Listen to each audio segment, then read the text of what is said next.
Hi there everyone, and welcome to Vlog 3, where I'll be comparing two performers, contrasting the skills and capacities required to complete the plyometric exercise known as pogo hopping. So before we dive into analysing the performers, let's first have a glance at what prerequisites may be required from a capacity point of view, just to be able to perform basic pogo hopping.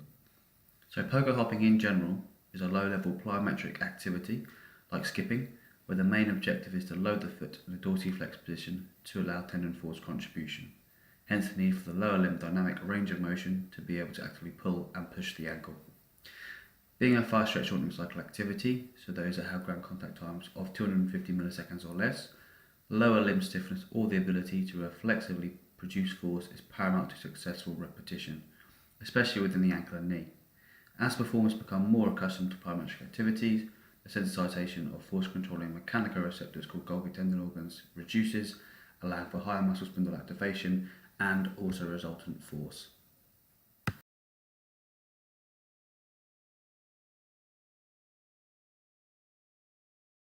So, onto skill, and I've tried to sort of incorporate some of the previous lectures from Dan and John on their models and make it a bit more specific towards the idea of pogo hopping.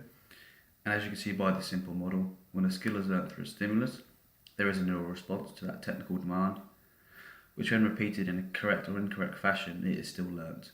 It's not until the skill is intensified by means of competition or other constraints that the performer will identify if the skill at hand is efficient or non-efficient. If a skill completed under due stress in an efficient manner, that skill is deemed competent, even if it does not comply with a technical standard, and this could be where we see some forms of technical variation. If the skill is unsuccessful in an intensified environment, the performer may repeat the cycle to achieve mastery. When observing plyometric exercises, competent performers are usually relaxed in appearance, able to hold cadence and cycle movement efficiently in a coordinated fashion.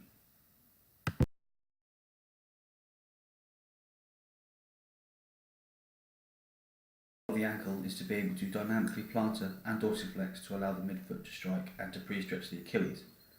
Both athletes performed weight-bearing lunge tests, with all results being over 10 centimeters, suggesting sufficient ankle mobility, along with video analysis of passive ankle dorsiflex and plantar flex movements. This was to imitate the recycling of the ankle during the fight phase in the pogo hop. As you can see, neither performer showed any real restriction in ankle range of motion during prior assessments.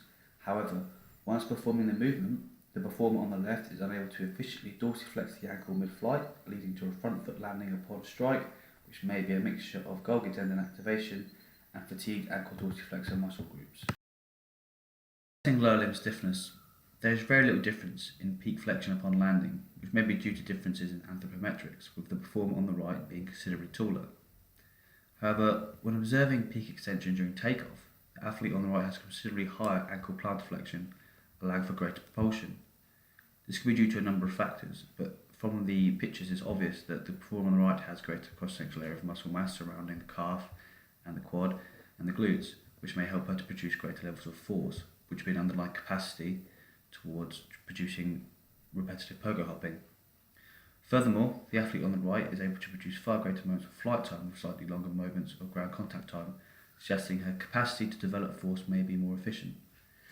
The athlete on the left tends to land on the midfoot to heel, suggesting an inadequate capacity to essentially load during reflexive movements.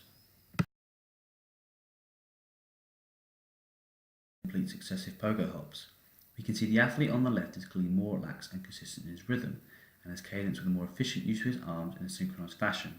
The performer on the right, albeit jumping higher, has slight timing issues with vertical arm swinging and takeoff position, causing a more horizontal hopping motion rather than vertical.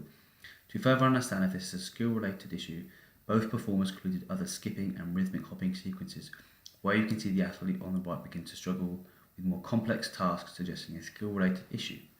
The athlete on the right would benefit more from complex tasks where she is facing new stimuluses on a regular basis. However, the athlete on the left will benefit more from strength-based training modalities to help improve his stiffness. In conclusion, it is important to understand and identify athletes who lack skill or capacity in order to prescribe the correct stimulus tool. However, a more crucial understanding is needed of how these two intertwine to create an efficient model of movement literacy.